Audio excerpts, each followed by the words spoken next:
Welcome friends, LostScarf here, and it's time for the complete guide to fighting Hellion.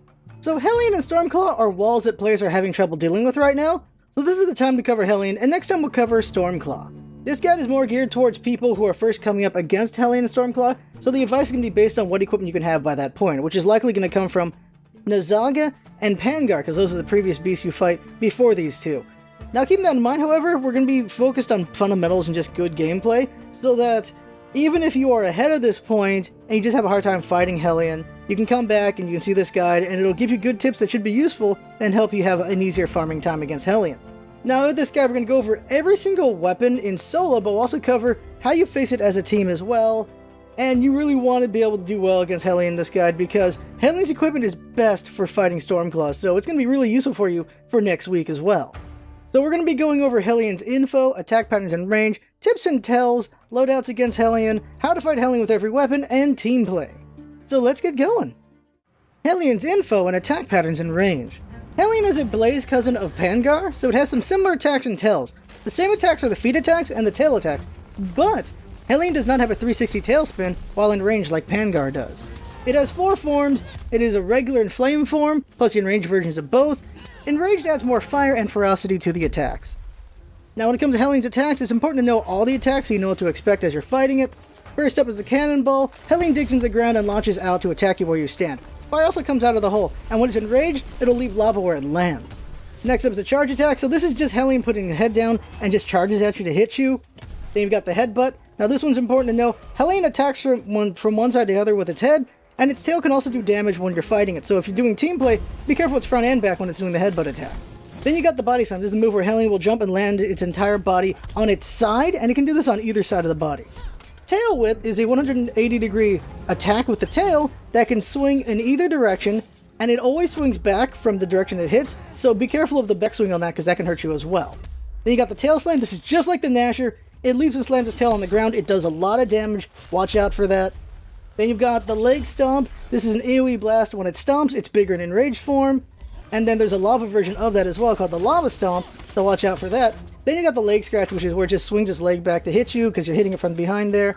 And then there's the lava breath. Hellion steps back as it spits lava onto the ground. Hellion's attack range, it's important to know what might be coming your way so you can dodge it. So if you're fighting Hellion from far, it will either use the cannonball or will charge at you. If you're close to the front of its face, it will go for the charge, the headbutt, or a tail whip. If you're close to the sides, it will go for the body slam, or turn it so it can do a front or back attack. Like, it doesn't always like to do the body slams, it does it often, but sometimes it'll move around so it can go for the front attacks or for the back attack with the tail. If you're on the back side of it, all it has is the tail whip, or it'll go into cannonball, just to get away from you to do that. And when you're underneath it, it will be going for the leg stomps and the leg scratches, and sometimes moving so that it can do the body slams, but more often it'll be the leg stomp and leg scratch if you stay directly underneath it. Now attack patterns is probably one of the most important sections. Is knowing the patterns of a Hellion will allow you to have some predictability so you know how to get some free damage out of it. The first up is the body slams. When it body slams to the left or the right, if you're on the other side of the behemoth after that point, it will body slam to that side as well. It can do one then the other. By taking advantage of that, you can make it predictable and do a lot of punishment on it as it's doing that, just so you know those attacks are coming. Now these next ones have to do with what I call rest periods, and they are, after it enters fire form, it will always roar at you, leaving it open for free damage. You just run over there and just beat it up. Then at the end of fire form and in rage form, whenever those end, Hellion will stop moving to catch its breath. You can just run over it and beat it up some more, and you'll know when it's coming after a certain amount of time. In rage form, of course, ends after a certain amount of time, fire form ends. But here's one more thing to know when it comes to patterns. That is, Hellion, when it comes out of fire form, there's a tell on when it's going to run out of fire form. And that is, its back is going to flare up like a lot for like 2 or 3 seconds before it comes out of fire form. So the second you see that back flare up, run over there and start beating it up because it's going to go into the animation where it comes out of fire, so you get a lot of free damage there. That's really useful, so keep that in mind. Hellion's tips and tells. First up, I got to talk about the fire orb.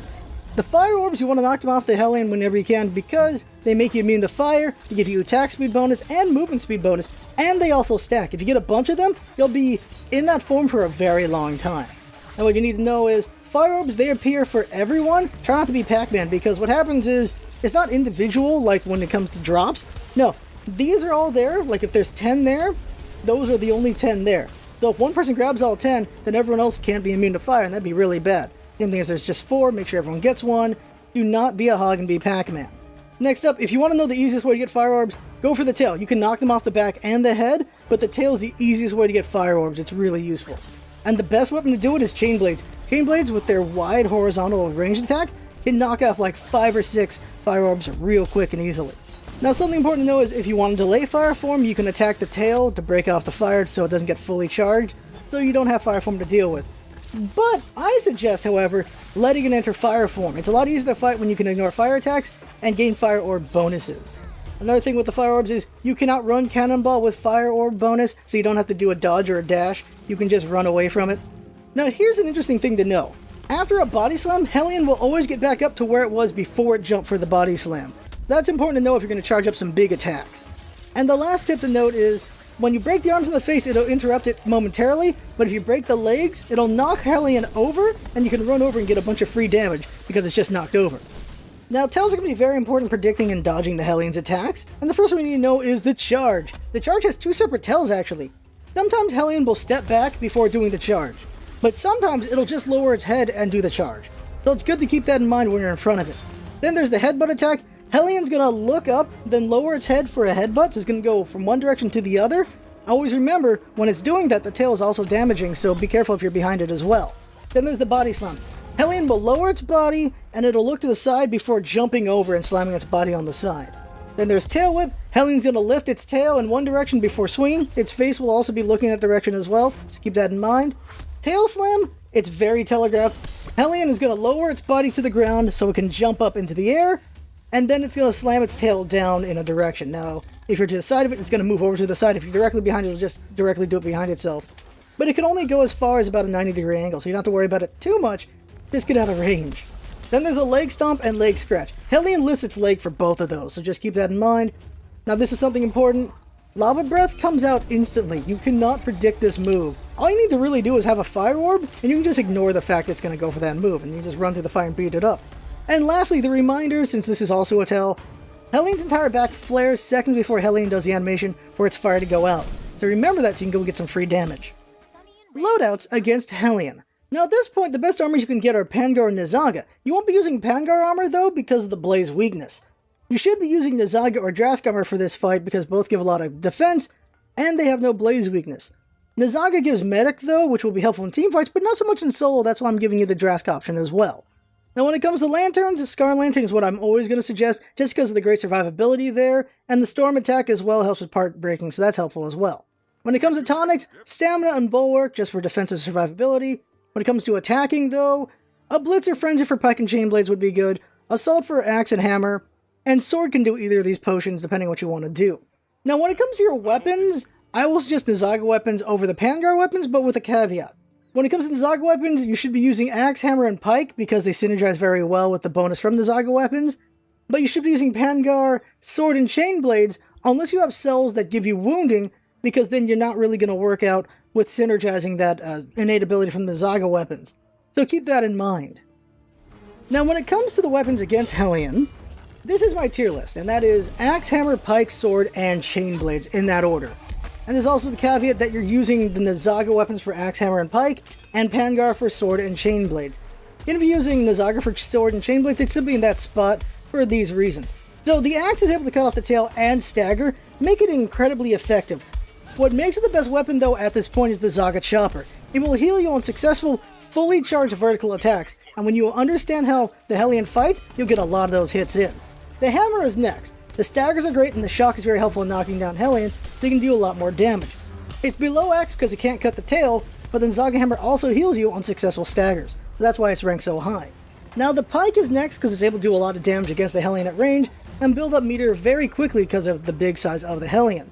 The Zaga Pike heals from wounded parts, which synergizes very well, so that's just very useful, and you can blow the tail off pretty well at range with the bullets.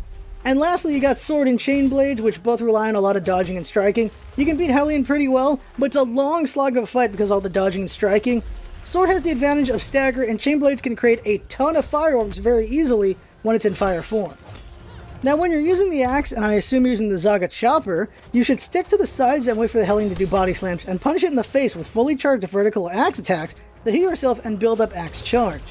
In fire form, you want to quickly get the orbs off the tail, and then go do a bunch of hits to the face on the Hellion and ignoring fire attacks. And because of the attack speed bonus and the movement speed bonus from the fire orbs, you're going to be able to do a lot of things very effectively. There are lots of fully charged vertical attack opportunities because of the many rest periods Hellion takes. Stay vigilant in your attacks and Hellion goes down pretty easily without using any potions. But of course, if you're going to be using potions, the ones I recommended, plus the assault, that'll be very good. You'll do a lot more stagger. You can wreck it pretty well. Even if you're not using the Zaga Chopper, with good just dodging and striking in the right positions, which Hellion gives plenty of opportunity for, you can take him out pretty quickly. Now when it comes to the hammer, you should be using the Zaga Maul. You should rocket jump and hit Hellion in the face. Run out of distance and do it again and again. Keep predicting attacks and you can do this with ease. Now you're going to want Hellion to do body slams, so you're going to go to the sides to attack it from there. And after body slams, you can easily predict where the face is going to be for regular hits. Whenever Hellion is shocked down or knocked down, focus other body parts for future interrupt opportunities, so you can just punish it even more. Thanks to the rocket jump, you can easily knock fire orbs out of Hellion from nearly anywhere, which will give your life a lot easier times. Now the great thing is, every time you stagger Hellion with the Zaga Maul, you'll be healing, which allows you to have some mistakes when you're attacking it. But even without the Zaga Maul, you can take out Hellion pretty well with good prediction and positioning against Hellion's slower attacks and rest periods.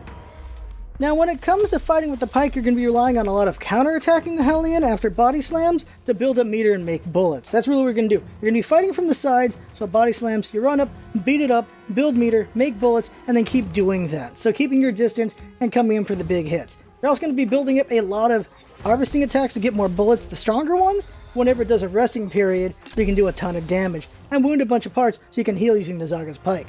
Now whenever Hellion is out of fire form, I honestly suggest going and making a distance and shooting with 2 of your 3 bullets, and saving the last bullet for whenever it enters fire form so you can shoot fire orbs off of the body to make your life a lot easier. Of course you want to focus bullets on the tail as well so you can break that off whenever you get the chance.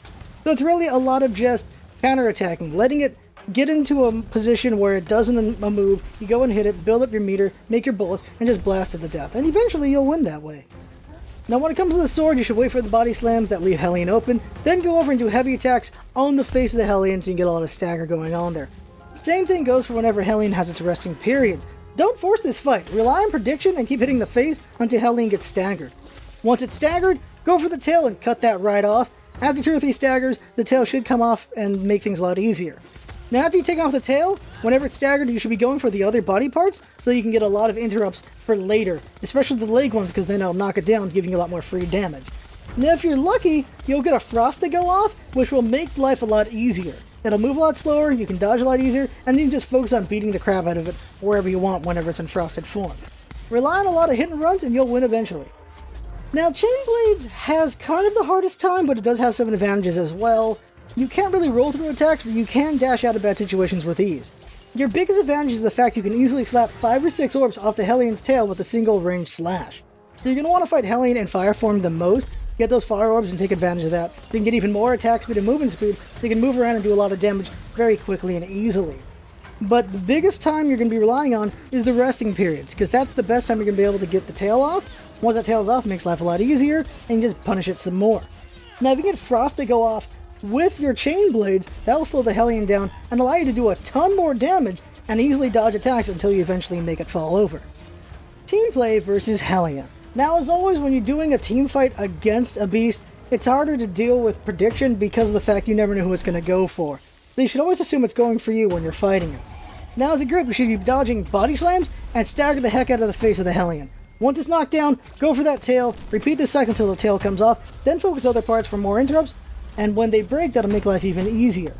Now, something to remember is you want to share the fire orbs so everyone can beat on Hellion in fire form equally, so that way you can just ignore fire, beat it up, and that'll make life a lot easier. So someone should be going for the tail whenever fire form happens to make it easier to get more orbs. One thing though is, when it comes to the cannonball, assume it's aimed for you and be ready to dodge. Just always assume it's aimed for you. It'll make your life a lot easier so you don't get caught unawares and get hurt really bad. Because sometimes that cannonball can do vicious damage. So that right there is the guide for Hellion. Keep in mind that I advise a lot of counterattacking, taking advantage of rest periods and fire immunity to defeat the Hellion. There are more aggressive strategies in facing the Hellion, like attacking under the legs and dodging the leg attacks, but that can get you killed pretty easily if you're not really good at dodging. So counterattacking is just a safer strategy against the Hellion. Now the next guide is going to be, of course, the Stormclaw, because that's the other wall between these two. And it's going to be important to know this guy very well, because you want to form the hell out of the Hellion before fighting the Stormclaw, because that's the best weapons to use and the best armor to have when facing the Stormclaw, bar none. At least when it comes to this period where you're first fighting it, that's what's going to be important.